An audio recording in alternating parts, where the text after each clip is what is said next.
Hello, I'm Tabatha Rosproy, the 2020 National Teacher of the Year and host for Learning Across Kansas.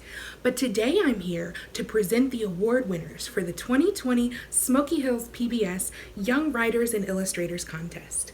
This contest was open to 4 grade levels from kindergarten to 3rd grade, with the top 3 winners receiving recognition today from each class.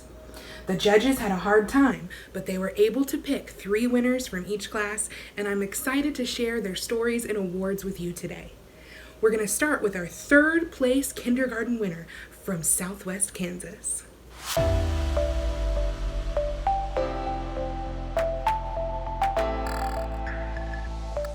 The Three Bears by Haley Paravon, illustrated by Haley Paravon. Once upon a time, there were 2 bears and a baby bear. They lived in a tree with a bridge. The other bears in the forest were planning a party for Baby Bear. So the 2 bears kept Baby Bear busy playing ball. The other bears had to get balloons ready for the party. The baby bear got tired of playing ball and went to where the party was. The other bears were hiding the party. The baby bear wanted to play tug-of-war. This gave the bears more time to get the party ready. Then the bears covered his eyes and led Baby Bear to the party.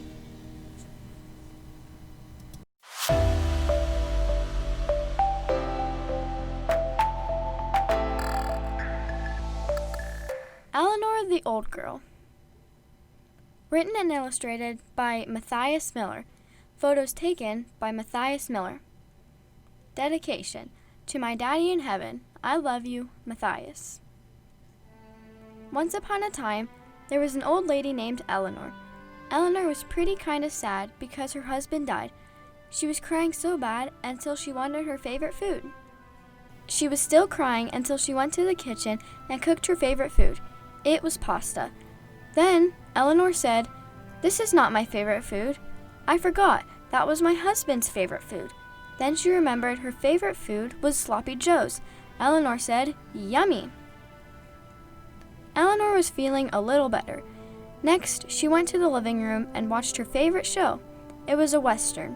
Then she remembered that was her husband's favorite show. "This is not my favorite show. My favorite show is Wheel of Fortune." Then it was nighttime. She went to bed and said, "I need my favorite blanket." She went to get her favorite blanket and said, "This is not my favorite blanket. This is my husband's favorite blanket." It was morning time. Then she ate breakfast. She looked at a picture of her husband and her. She always remembered her husband's favorite things. The end.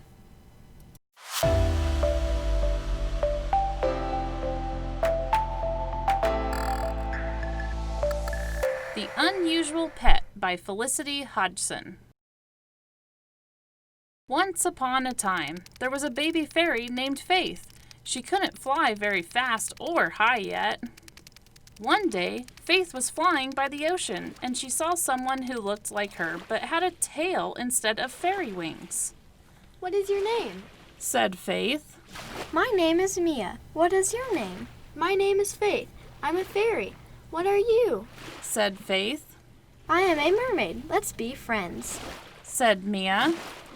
They hugged each other with 2 pats on their backs, and a huge surprise happened. They could share powers. Faith became a mermaid like Mia. Mia showed Faith how to move her tail, and they went exploring in the water. While swimming in a cave, they found a creature who was stuck and lost. "What are you?" said Faith. Eek! I understand what she is saying. She is a seahorn, a unicorn in the sea. Her name is Summer, said Mia. They helped Summer to get out and swim to shallow water. They hug Summer with 2 pats on her back, and she turns into a unicorn. Now they have a pet they can share on land and sea. Bears throwing a party? Wow, poor Eleanor. I hope those bears invite her to the party.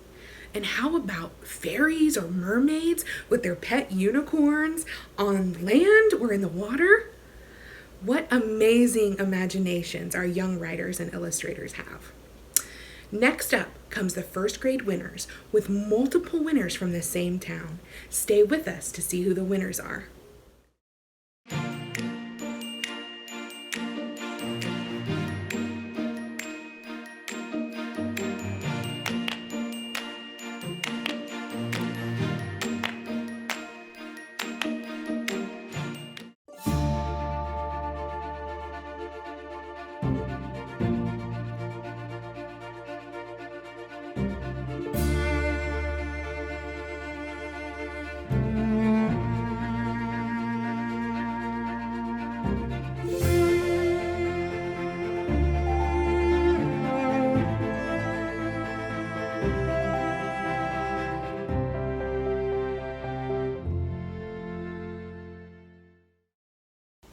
Welcome back! Those kindergartners had great imaginations, but now it's time to see how the first grade stories compare. I think with the first graders, we're going to find out about adventures, injuries, and broken tools. We're going to start in Osborne, where there are multiple winners from the same town.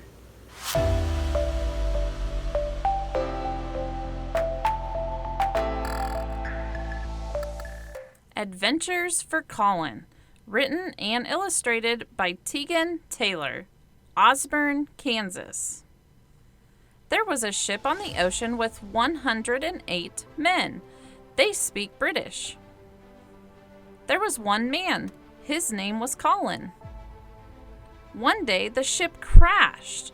Luckily, the man named Colin got on one of the sailboats. He sailed to an island.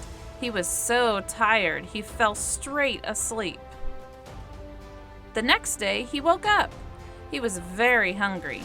He found an orange on the ground. He picked it up. Then a gorilla jumped out of the trees. Apparently, the gorilla was saving the man Colin from a tiger. The man Colin named the gorilla Marvin. That day, Colin and Marvin became really good friends. They lived on the island together for the rest of their lives.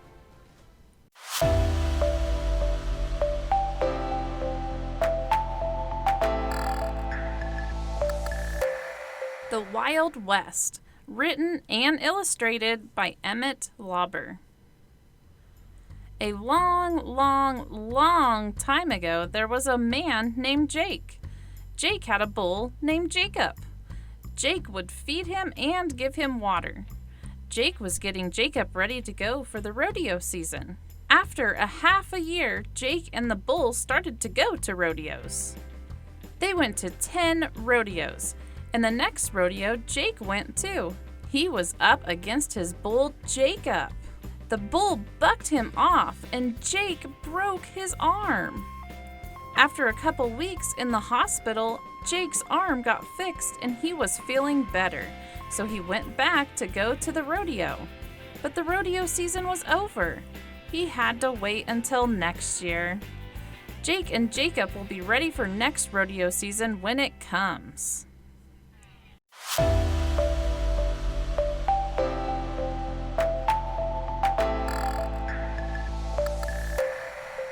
Lumberjack Mac by McKinnon Kramer.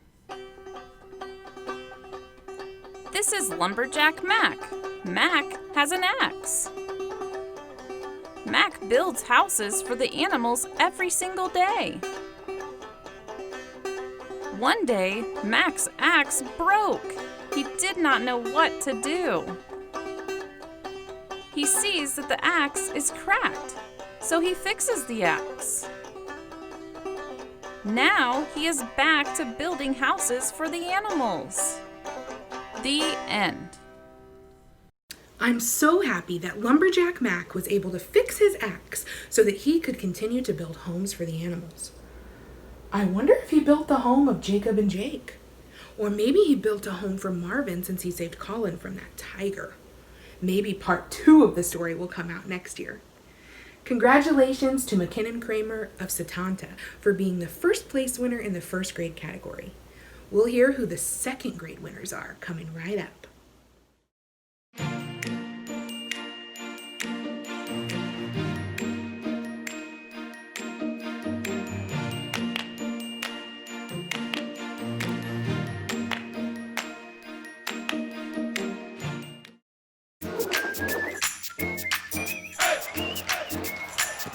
being a Globetrotter, you get to bring a whole family together. PBS gives your kids and your family a little foundation. With Arthur, you're able to relate to some of the messages as far as going to school, interacting with other kids, how to handle a bully.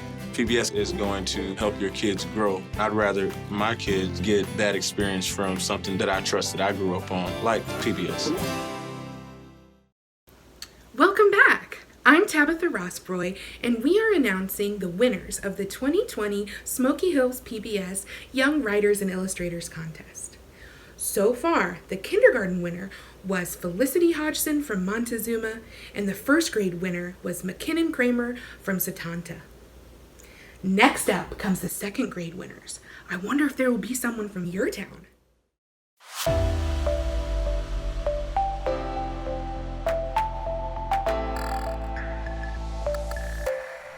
The Night Before School by Nadia Hernandez. One night there was a big, bad storm. The lightning was as big as a house. It was so bad that the lights went off and the air conditioner wouldn't work. It was super hot. We could not even sleep upstairs. So we slept on the floor in the living room downstairs. The good news was that we had a lot of flashlights and candles when the power went off. It was hard to go to sleep with the loud thunder and the rain and hail. It was so loud, like a drum drumming loudly. The next morning, I got in my mom's bed. My mom's bed always feels as warm as a light bulb, but never as cold as snow. She looked at her phone, and I was sad when my mom said, "No first day of school." My mom got out of bed and went outside to look at the lawn.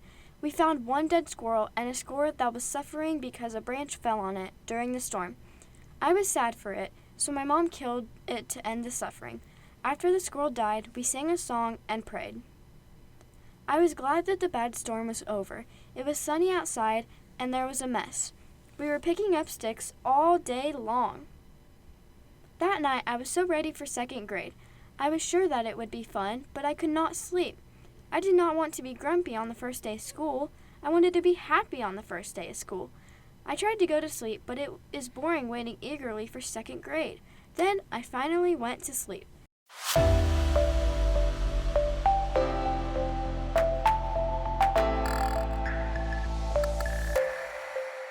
When Polly hears a crash, she and Hopper find out that the bunny Lisa is missing.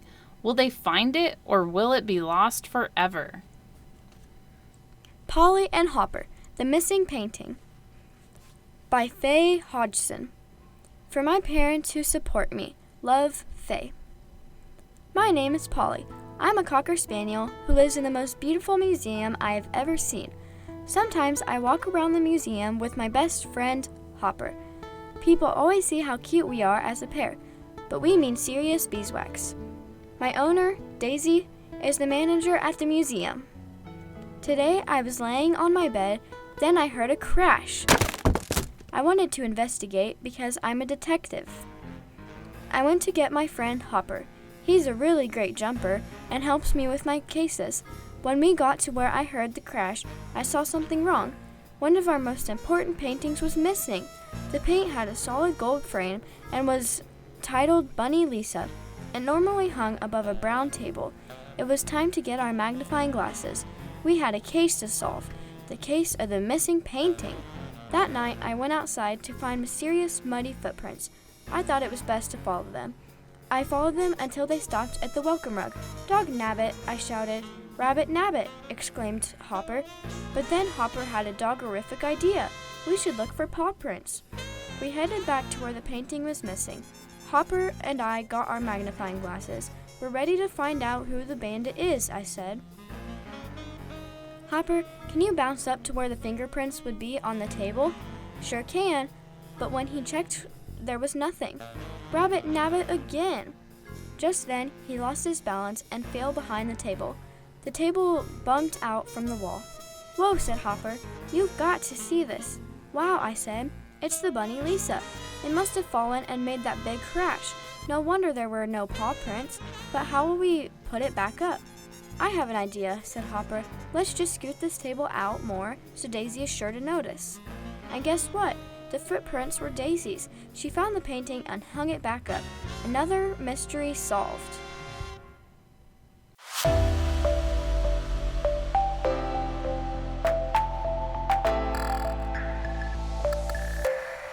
The Dog That Ran Away by Finley Yost. Once upon a time, there was a dog named Drew.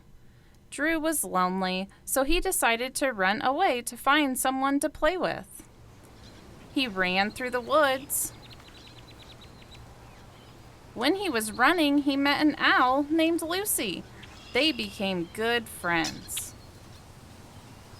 But Lucy could not stay, so Drew set off again. Bye. He swam through a lake. He walked through a city. In the city, Drew saw a beautiful girl dog. By now, Drew looked thin, and boy, was he hungry.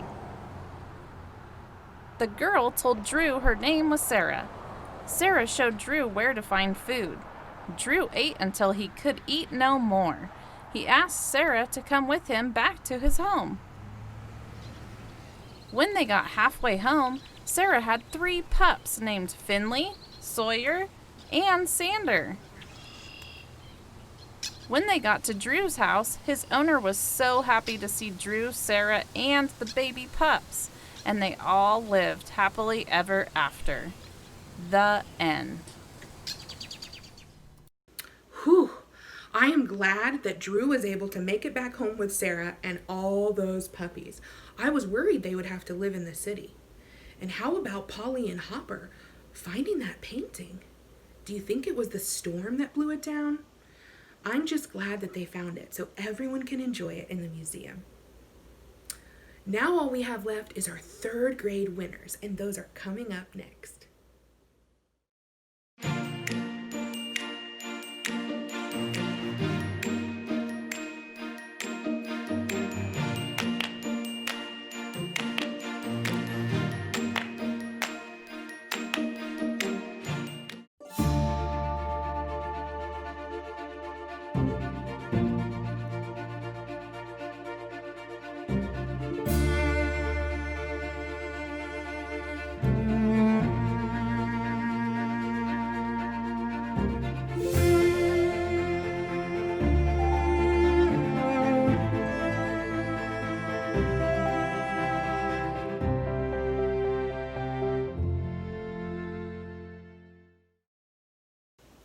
Hi, I'm Tabatha Rosproy, and welcome back.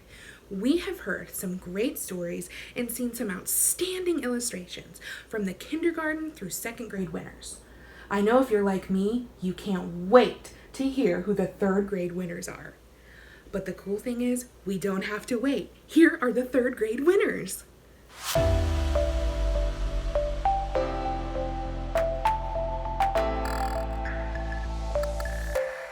Hovering Comes with Responsibility by Addie Guida.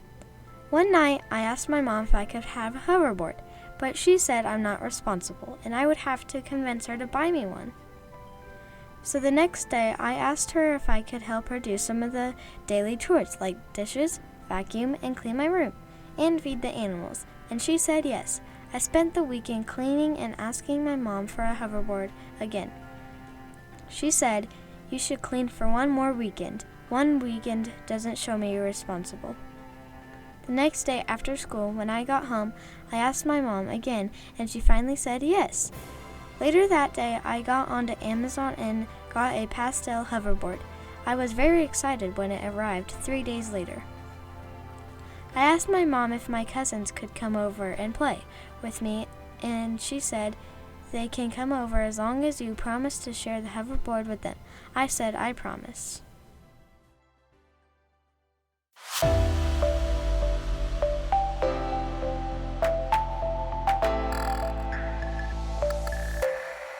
Switcheroo Who? What Happened to You? By Stormy Guttery. Well, let's get this party started. I'm Kitty the cat. I have millions and trillions and billions and zillions of relatives. Though I do have one big bad villain that I do not like at all. She bothers me a lot, and her name is Nellie. Dun dun dun! She is my worst enemy of all time. When she comes, I start going like this. Wee woo, wee woo. There's a catch. and I'm not lucky in that catch. Our parents are the best of friends, so we are forced to get along. So today, we are going to the funnest place of all time called the candy shop, and we get pop, tea, candy, or, well, everything. I love it all. I'm so happy. I'm having such a good time, but all of a sudden, me and Nellie are drinking pop and we faint. Like literally faint. When I wake up, Nellie is already awake. Only I notice something different. And then we say, "You look different." And then we laugh. She says that I look like her, and I say, "No, you look like me." Now I'm curious. So I go look in a mirror, and she is right. I do look like her. Then Nellie comes and joins me, and she looks like me. I'm so freaked out now. I go and ask my mom what's happening. She tells me that there was a special chemical in the pop that you were drinking. It switches your body with the closest body next to you, and well, that's what happened to you guys. So you know life continues.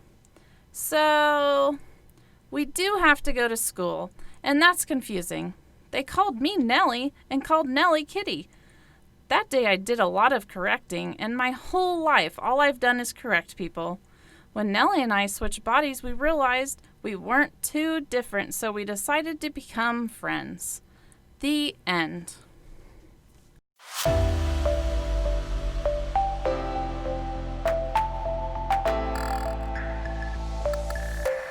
The Duck in the Coop.